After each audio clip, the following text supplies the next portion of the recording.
Hey guys, how's it going? Welcome to another video. I'm here back with Eden again. Hey guys. Yeah, and we're here on the South Bank actually because we're gonna just mess around with some stabilizer. I've got my the RS2, which I got a couple of years back now, and like gimbals are quite funny because like for a long time I was like, you know, have to shoot everything with a gimbal. But the crazy thing is I actually don't really bring it out very much anymore. I don't know why. I just kind of really prefer handheld stabilization, and yeah, it's just kind of weird. Like I just haven't really been shooting on it, so I thought, you know, and I feel like, yeah, I kind of feel like things seem quite stable without it anyway. So I kind of want to put that to the test today and see how kind of like stable it is without it, and then compared to with it. Obviously, it is going to be kind of stable with it, more stable with it, but is it really necessary, you know? So yeah, also like the software stabilization has come a long way now since before. Yeah, so, yeah. I mean, you've started to use that more and more in your videos. Yeah, that's the thing as well, is like I use Davinici now, and the stabilization with that is absolutely amazing. Although one thing I would say with that is like you do have to be a bit careful, because if it is a bit like too jittery, you kind of like see this like weird like jello effect. So you know that can not be great as well. But I can actually today we can test that out a bit as well and see if, you know, if the in-program stabilization kind of does a good job as well, if the clip is a bit too shaky. So I thought that could be cool as well. Yeah, it's nice. And how long have you been using gimbals? So I started off with the SC, which was smaller. I think I only got it for like 150 quid because yeah, I thought, all right, let's just see what all this like stabilization is about. And like I really did fall in love with it. And also the thing is, it become like quite a way I was shooting. You know, I was doing all those like transitions where like the rolling transitions where one thing would roll into another. So it came quite like a part of the way I was shooting afterwards, and I couldn't shoot without it, you know. But then I guess like I've kind of grown out of that kind of way of shooting, and I guess that's why I don't really use the gimbal so much as well anymore. I always find like the setup and the set down and all the balancing and everything, it just like slows down your whole thing a lot, and it just kind of kills the vibe a bit when you're like trying to film something or do something. You're just like setting it up and making sure that it's working and stuff like that. Yeah. I think that's the thing. Like now I don't really use it as well because I do feel like this is going to sound very weird, but I do feel a bit like there's a more of a gap distance between me and like the camera, that like now I kind of like the camera in my hand. I feel like I get close to things, whereas when I'm holding a gimbal, like I said, I used to like it more when I was doing the rolling transition stuff. I felt like I could throw the camera around more, but now I kind of feel like there's a bit of a distance, and I feel like I get more intimate with the subject when I'm shooting without a gimbal. So that's why I kind of don't like using it as much as well anymore.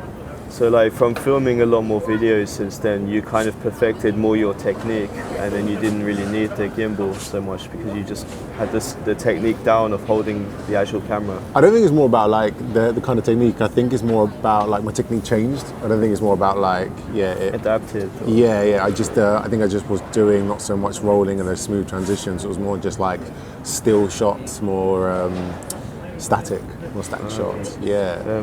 I had the Ronin-s for like a few years, and like you, I got it really cheap, like second hand, like what, £150 or something, and I only used it for a couple of videos, but both times, like halfway while I was filming the video, it kind of spazzed out a bit and started doing like going into like random directions and stuff, and I just had to turn it off and just restart. Yeah. And that's like happened to me a couple of times, so I'm a bit wary of using them as well. So like being able to do the same kind of thing using software could be a good thing for me to check out as well. Like I've never actually tried that before, so it'd be good to see today how you do it and what kind of results you can get. Yeah, I think like that's the weird thing with gimbals, is they have come quite a long way though, because I remember those old ones as well. They were really heavy, like the S and the SC.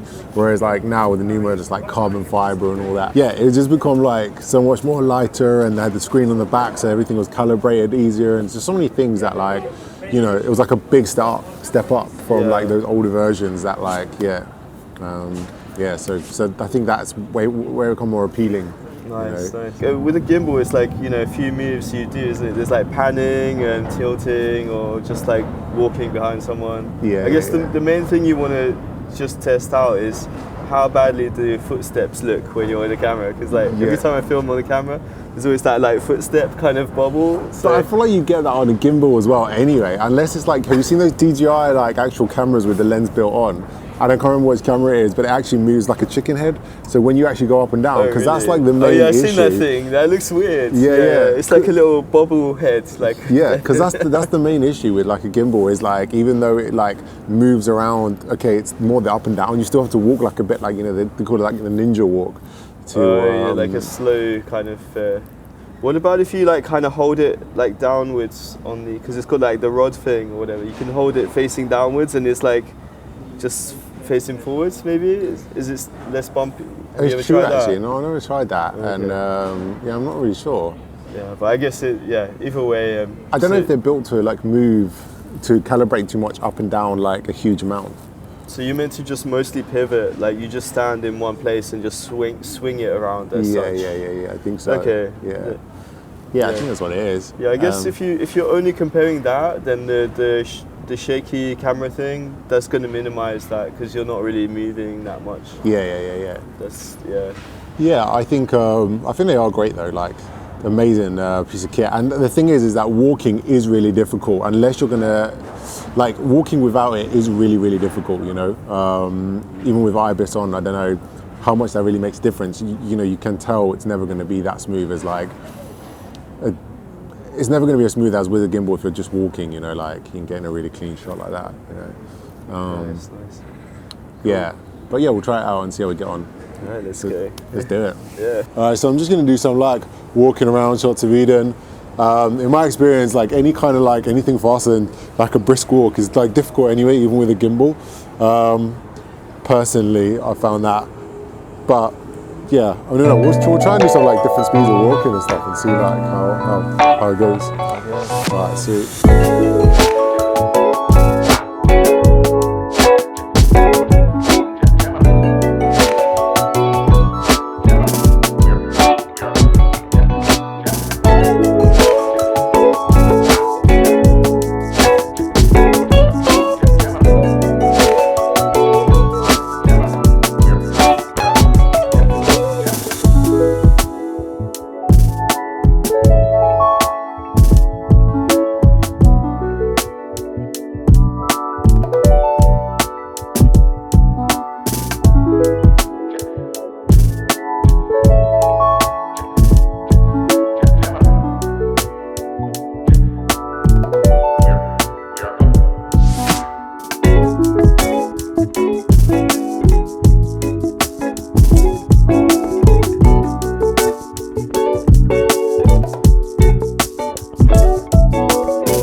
Yeah, right now I'm just vlogging with the RS2. This is like the biggest selfie stick in the world.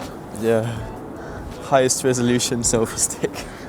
So my thesis to this video is actually the gimbal is way more steady than I remember it being. Yeah, this is like way more steady than I remember it being. That was so steady. We were watching like Eden walk into the side. It looked amazing. So yeah, definitely a gimbal. It's definitely going to beat any kind of inbuilt software. So yeah, get your hands on one. So like we realized that there is actually a difference between the software and the hardware stabilization, like a noticeable difference. So then it just becomes a question of, is the cost and added weight difference worth it for that amount of quality benefit that you're going to get? Yeah, I mean, I do think it's pretty worth it though. Like, the gimbal is pretty amazing. I don't know why I don't really use mine that much anymore.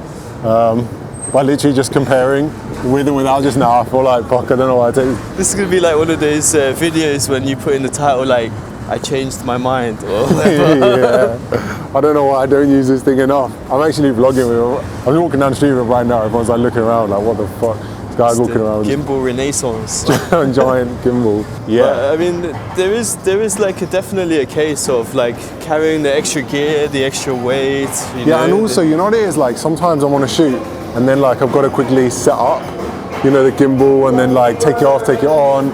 And like it's a lot of faff. Well, that's quite a dark tunnel. It's gone too dark now for the video. Yeah, but we're going to just go this way. Yeah, that's all right. Look, come this way.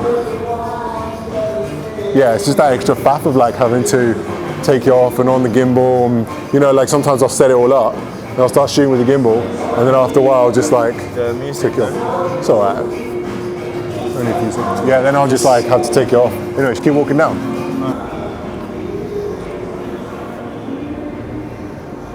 Mate, this looks so good. So basically, to get that effect that you want, you need to go through a narrow area into a wider area.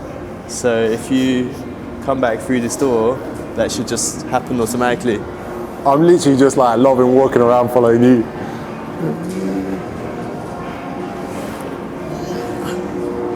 So yeah, no, it is so good though. Like walking around with a gimbal, just following Eden as he's like walking around talking, just felt so good. Like it was so smooth, isn't it? So, like, so Panos decided to increase the quality of our videos now. Yeah, now from now on I'm bringing this gimbal everywhere just to like record. Also, he wanted to get some extra muscles, you know. No, it looks so sick, innit? Just walking around. It's pretty decent, man. But yeah, no, it is insanely smooth. I mean, right now, look, Eden's just walking around me. Probably looks like buttery smooth. Obviously, I can't see the other side of it, but yeah, like it's pretty amazing. And with it's obviously got IBIS in the camera as well. So like the two put together probably just looks insane. Yeah. Don't know, how's it look, man? It's cool, man. Feels like proper good quality. Yeah, of course. So like, we're gonna close this video. I'm still just walking around with this massive gimbal in my hand. But yeah, it's been pretty cool. I don't know how long I'm gonna do this for, it's pretty fucking heavy. But yeah, so what do you think? Think it looked a lot steadier with a gimbal? Definitely, I mean, you could see the difference straight away, but like maybe with software and stuff, like if it's something that where the stability isn't so important, then you can get away with it for sure. Like if you want a bit more of a polished look, the stabilizer's gonna make a difference. I think though, knowing like stabilization in the software, I think it's going to look bad when it's too heavy. I've used it multiple times and it's really amazing on some things, but some things it just does not work for. So yeah, like, I don't know how well it's going to work in all honesty. It's just one thing I would really think about. But yeah, definitely stabilization on this thing is unbelievable. You can see why, you know, when it first came out it was almost $1,000. So yeah. Yeah, it does look a lot more polished. Yeah. So there you go, guys. Hope you enjoyed that. What do you think of gimbals? Please like, please subscribe. We'll see you in the next video. Cheers. Bye.